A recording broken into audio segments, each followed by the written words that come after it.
안녕하세요. 오늘 과학 에세이에서는 20세기를 대표하는 천재 과학자 알베르트 아인슈타인의 삶과 사장, 그리고 그가 인류에게 남긴 깊은 유산에 대해 함께 탐구해 보려 합니다. 아인슈타인. 이 이름을 들으면 우리는 무엇을 떠올릴까요? 혀를 내밀고 있는 익살스러운 사진 속 모습? 아니면 E=mc 제곱이라는 세상에서 가장 유명한 공식? 하지만 진정한 아인슈타인은 단순한 천재의 상징을 넘어선 존재입니다. 그는 인간이 우주를 바라보는 방식을 근본적으로 바꿔놓은 혁명가였고, 동시에 인류의 미래를 깊이 고민한 철학자였습니다.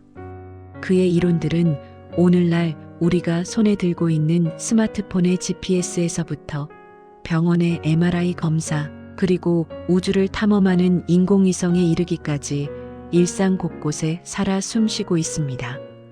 오늘 우리는 한 호기심 많은 소년이 어떻게 우주의 비밀을 밝혀내며 과학사의 길이 남을 발자취를 남겼는지, 그 놀라운 여정을 함께 따라가 보겠습니다. 1장. 평범했지만 특별했던 시작. 1879년 3월 14일 독일 남부의 작은 도시 울름에서 한 아이가 태어났습니다. 알베르트 아인슈타인. 그러나 그의 어린 시절은 천재의 전형적인 모습과는 거리가 멀었습니다. 어린 아인슈타인은 말이 늦었습니다.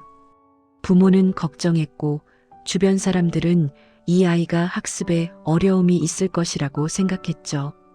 하지만 이 조용한 소년의 머릿속에서는 이미 특별한 일들이 일어나고 있었습니다. 5살 때 아버지가 보여준 나침반을 보며 아인슈타인은 깊은 충격을 받았다고 후에 회고했습니다. 왜 바늘이 항상 북쪽을 가리킬까? 눈에 보이지 않는 어떤 힘이 작용하고 있다는 것일까? 이런 질문들이 그의 과학적 사고의 출발점이 되었습니다. 학교에서 아인슈타인은 모범생이 아니었습니다.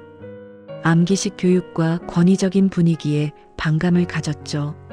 하지만 그는 혼자서 수학과 물리학 책을 읽으며 독학했습니다.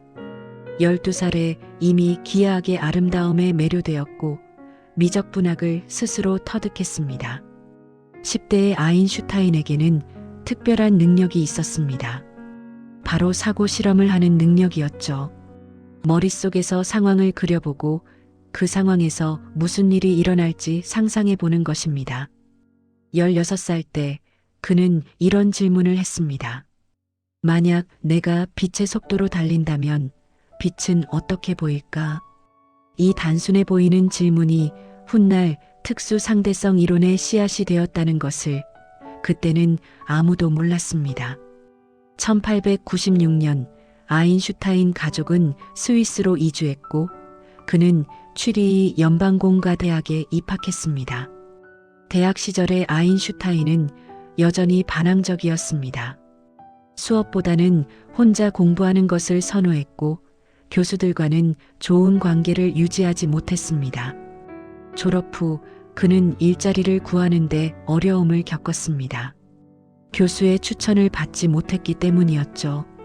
결국 친구의 아버지 소개로 베른의 특허청에서 기술자로 일하게 되었습니다. 하지만 이것이 바로 아인슈타인에게는 축복이었습니다. 특허청에서의 일은 그리 복잡하지 않았고, 그는 여유 시간에 자신의 관심사인 물리학 연구에 몰두할 수 있었습니다. 관료적인 대학의 압박도 없었고, 자유롭게 사고할 수 있는 환경이었죠. 바로 이 특허청 시절에 아인슈타인은 과학사의 길이 남을 업적들을 이루어냈습니다. 2장. 1905년 한 해가 물리학을 바꾸다. 1905년. 이 해를 물리학사에서는 기적의 해라고 부릅니다. 26살의 특허청 기술자 아인슈타인이 단 한 해에만 4편의 혁명적인 논문을 발표했기 때문입니다. 첫 번째 논문은 광전효과에 관한 것이었습니다. 당시 물리학계는 빛을 파동으로 이해하고 있었는데, 아인슈타인은 빛이 때로는 입자처럼 행동할 수 있다고 제안했습니다. 빛의 에너지가 불연속적인 덩어리, 즉 광자라는 입자로 전달된다는 아이디어였죠. 이는 당시로서는 매우 급진적인 생각이었습니다. 빛이 파동이면서 동시에 입자라니요. 하지만 이 아이디어는 훗날 양자역학의 토대가 되었고 아인슈타인은 이 연구로 1921년 노벨 물리학상을 받게 됩니다. 두 번째 논문은 브라운 운동에 관한 것이었습니다.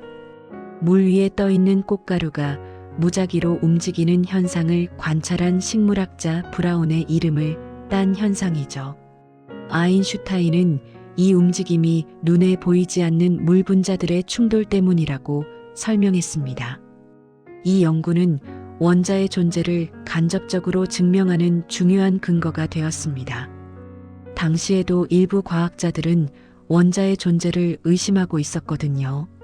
세 번째와 네 번째 논문이 바로 그 유명한 특수 상대성 이론입니다. 아인슈타인은 두 가지 단순한 가정에서 출발했습니다. 첫째, 모든 관성계에서 물리 법칙은 동일하다.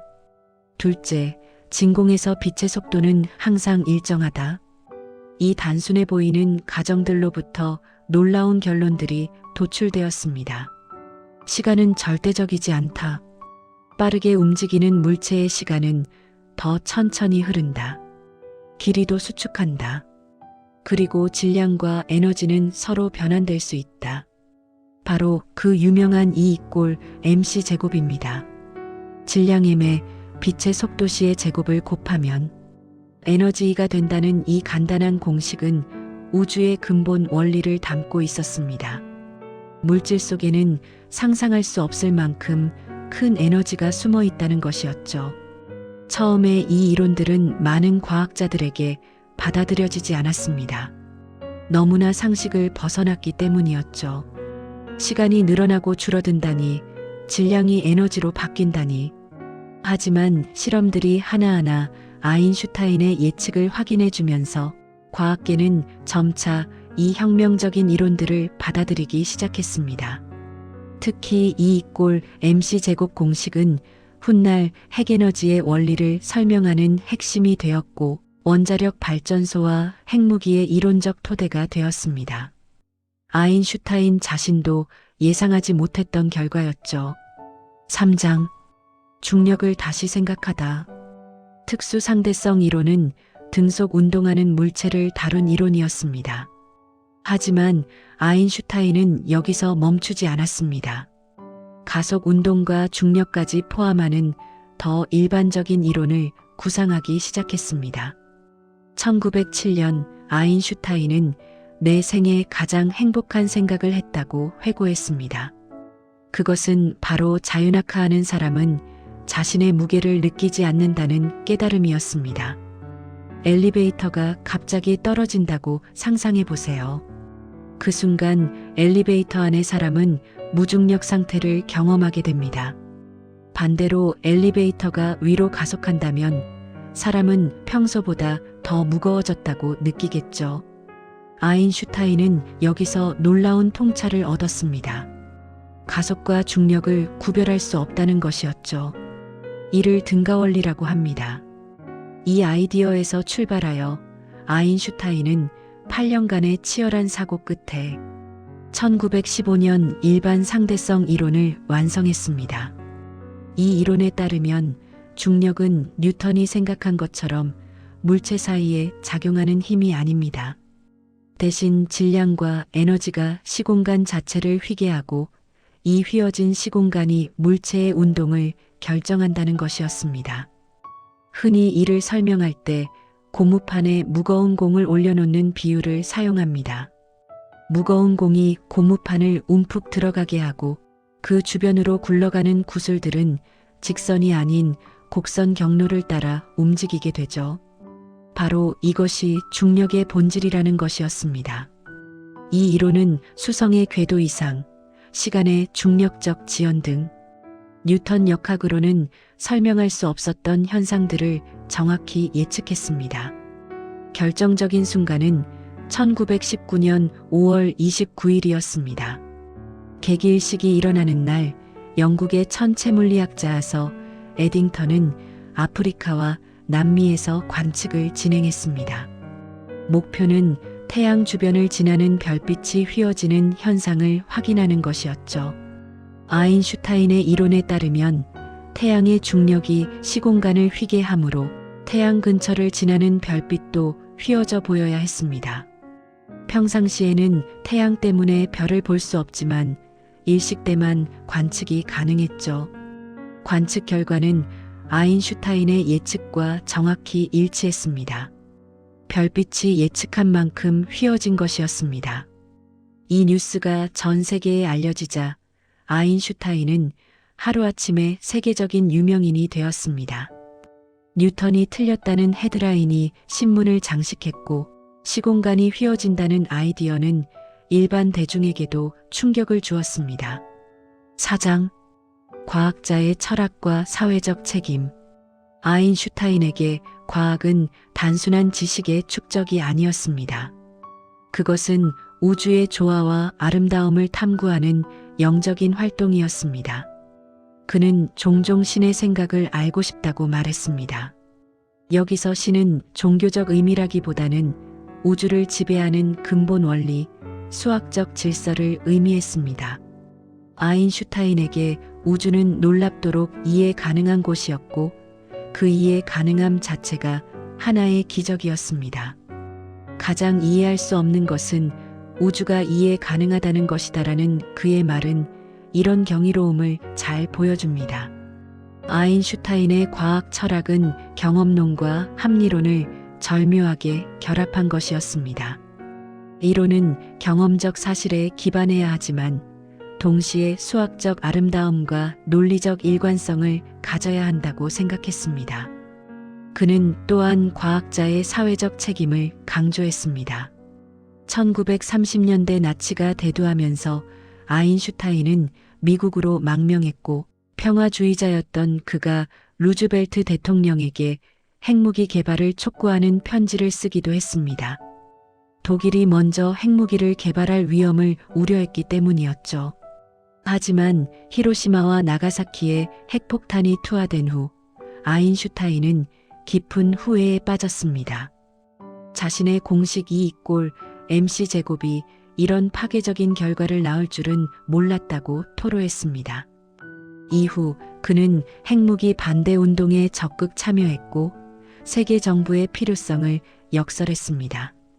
과학기술의 발달로 인류가 스스로를 파괴할 수 있게 된 상황에서 국가 간의 갈등을 해결할 새로운 정치 체제가 필요하다고 본 것입니다.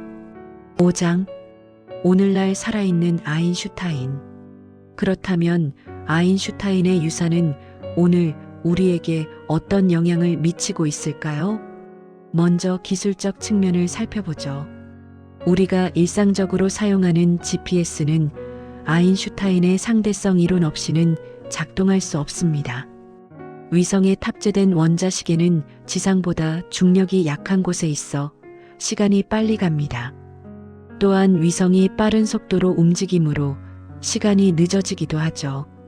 이 두 효과를 정확히 계산하여 보정하지 않으면 GPS의 오차는 하루에 11km씩 누적됩니다. 의료 분야에서도 아인슈타인의 이론은 핵심적입니다. PET 스캔은 양전자와 전자가 만나 소멸하면서 에너지로 변환되는 현상을 이용한 것으로 바로 E=mc 제곱의 직접적인 응용입니다. 원자력 발전소 역시 핵분열 과정에서 질량 일부가 에너지로 변환되는 원리를 이용합니다. 태양이 빛나는 것도 핵융합 과정에서 수소 일부가 헬륨으로 바뀌면서 질량 손실분이 에너지가 되기 때문입니다. 첨단 과학 연구에서도 아인슈타인의 이론은 필수 불가결합니다. 입자 가속기에서 거의 빛의 속도로 가속된 입자들의 행동을 예측하려면 상대론적 효과를 반드시 고려해야 합니다. 2015년 LIGO에서 중력파를 최초로 직접 검출한 것은 아인슈타인이 100년 전에 예측한 현상이 마침내 확인된 역사적 사건이었습니다. 중력파 천문학이라는 완전히 새로운 분야가 열린 것이죠. 블랙홀 연구 또한 아인슈타인의 일반 상대성 이론 없이는 불가능합니다. 2019년 인류 최초로 블랙홀의 모습을 직접 촬영한 것도 아인슈타인 이론의 정확성을 다시 한번 확인해 준 쾌거였습니다. 6장 문화와 정신적 유산. 아인슈타인의 영향은 과학기술을 넘어 문화와 사고 전반에 미치고 있습니다. 그는 과학자가 상아탑에 머물러서는 안 된다는 것을 몸소 보여주었습니다. 과학적 발견이 인류에게 미칠 영향을 깊이 고민하고 사회 문제에 적극적으로 목소리를 낸 것입니다. 오늘날 기후변화, 인공지능, 생명공학 등 과학기술이 가져올 윤리적 문제들에 대해 과학자들이 사회적 책임을 느끼는 것은 아인슈타인의 선례가 있었기 때문입니다. 아인슈타인의 사고방식은 학제간 융합의 모델이기도 합니다. 그는 물리학자였지만 철학, 종교, 예술에 깊은 관심을 가졌습니다. 바이올린을 즐겨 연주했고 음악과 물리학 사이의 수학적 조화를 발견하는 데서 영감을 얻었습니다.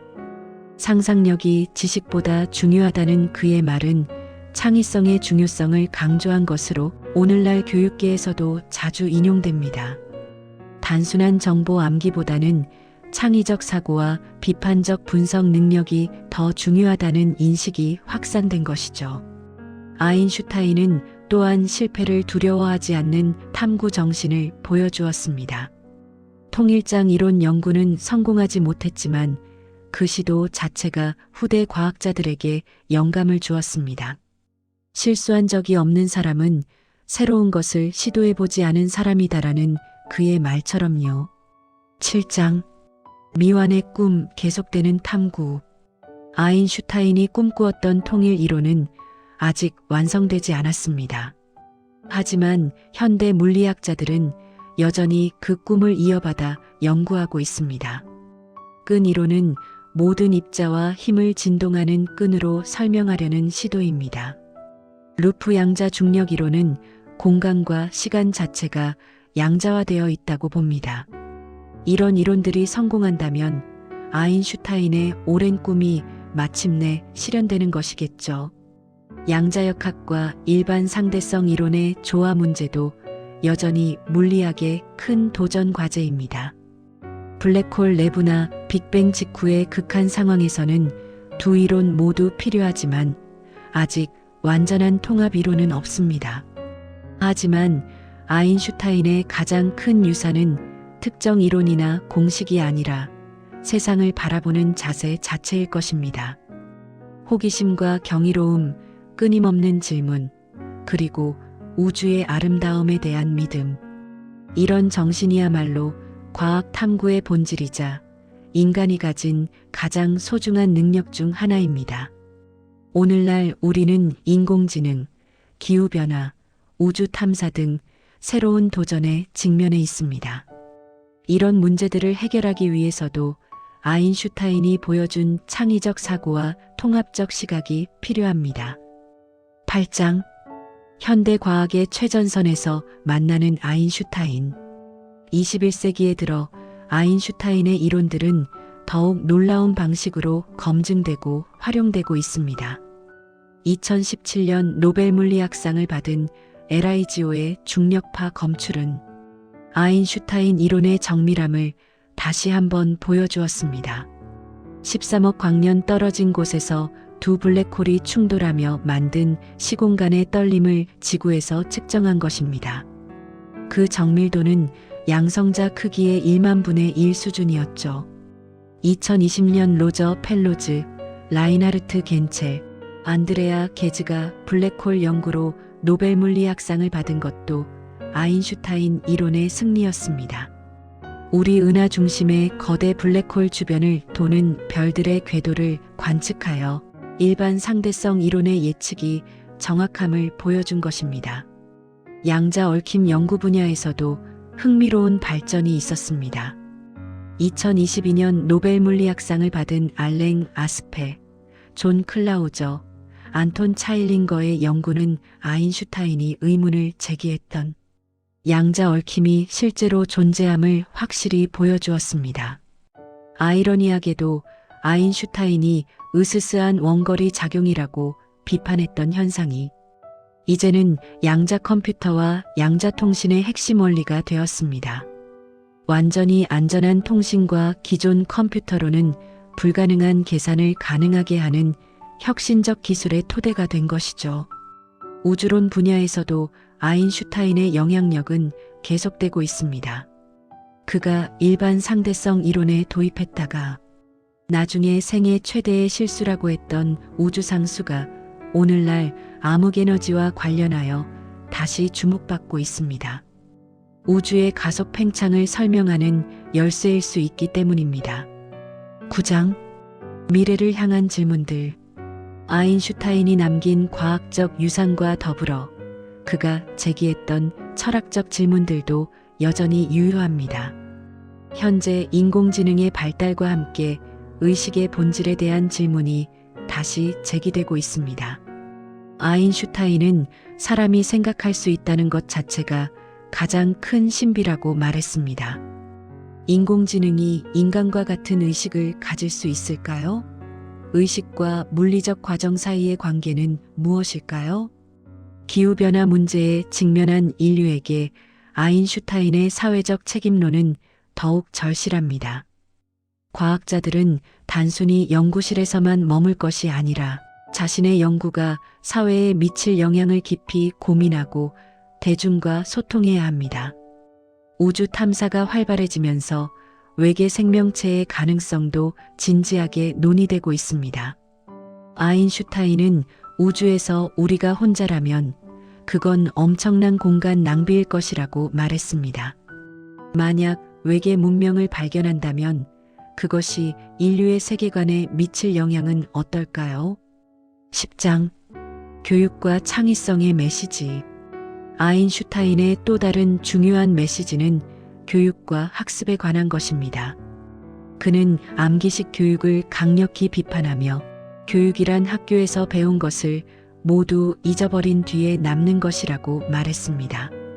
단순히 정보를 머릿속에 집어넣는 것이 아니라 생각하는 방법을 배우는 것이 진정한 교육이라는 뜻이죠. 현재 AI가 대부분의 정보를 제공할 수 있는 시대에 이런 아인슈타인의 교육관은 더욱 중요해졌습니다. 단순 암기보다는 창의적 사고, 비판적 분석, 문제 해결 능력이 핵심이 되고 있습니다. 아인슈타인의 사고실험 방법론도 여전히 유효합니다. 복잡한 문제를 단순화하여 본질을 파악하고 극한 상황을 상상해보며 일반 원리를 발견하는 것. 이는 과학뿐 아니라 모든 분야에서 활용할 수 있는 강력한 도구입니다. 중요한 것은 질문을 멈추지 않는 것이다라는 그의 말은 오늘날 더욱 의미가 깊습니다. 답을 찾는 것도 중요하지만 올바른 질문을 하는 것이 더욱 중요하다는 것이죠. 11장 과학과 인문학의 만남. 아인슈타인은 과학과 인문학을 분리된 영역으로 보지 않았습니다. 그에게 과학은 인간 정신의 가장 고귀한 표현 중 하나였고 예술과 철학과 깊이 연결되어 있었습니다. 그는 음악을 사랑했고 특히 바흐와 모차르트의 음악에서 수학적 아름다움을 발견했습니다. 물리 법칙의 우아함과 음악의 조화 사이에 공통점이 있다고 생각했죠. 문학도 즐겨 읽었습니다. 괴테, 하이네, 도스토옙스키의 작품을 통해 인간 정신의 깊이를 탐구했습니다. 과학자라고 해서 차가운 논리만 추구한 것이 아니라 감성과 직관의 중요성도 인정했던 것입니다. 이런 통합적 사고는 오늘날 융합교육의 모델이 되고 있습니다. STEAM 과학, 기술, 공학, 예술, 수학 교육이 주목받는 것도 아인슈타인이 보여준 학제 간 연결의 중요성 때문입니다. 에필로그. 영원한 탐구자의 메시지. 1955년 4월 18일 76세의 아인슈타인이 세상을 떠났습니다. 그의 마지막 순간까지도 통일장 이론의 수식이 적힌 노트가 침대 옆에 있었다고 합니다. 마지막 순간까지 우주의 비밀을 풀고자 했던 영원한 탐구자였던 것이죠. 그가 떠난 지 거의 70년이 지난 지금도 아인슈타인의 이론들은 여전히 현대 물리학의 핵심에 자리하고 있습니다. 더 놀라운 것은 그가 예측한 많은 현상들이 당시에는 확인할 방법이 없었지만 기술이 발달하면서 하나하나 검증되고 있다는 점입니다. 중력파, 블랙홀, 우주의 팽창, 시간의 상대성, 이 모든 것들이 아인슈타인의 이론에서 나온 예측이었습니다. 그의 사상이 얼마나 앞서 있었는지를 보여주는 증거들이죠. 하지만 무엇보다 중요한 것은 아인슈타인이 우리에게 남긴 정신적 유산입니다. 끝없는 호기심, 권위에 굴복하지 않는 자유로운 사고, 우주의 아름다움에 대한 경이로움, 그리고 인류의 미래에 대한 깊은 책임감. 이런 가치들은 시대를 초월하여 우리 모두가 배워야 할 덕목들입니다. 오늘 우리가 직면한 기후변화, 팬데믹, 인공지능의 윤리적 문제들은 과학 기술만으로는 해결할 수 없습니다. 아인슈타인이 보여준 것처럼 과학적 지식과 인문학적 통찰, 그리고 사회적 책임감이 결합될 때 진정한 해답을 찾을 수 있을 것입니다. 그는 이렇게 말했습니다. 우리는 우리가 만든 문제를 그것을 만든 것과 같은 종류의 사고로는 해결할 수 없다. 새로운 시대의 도전에는 새로운 사고방식이 필요하다는 뜻이죠.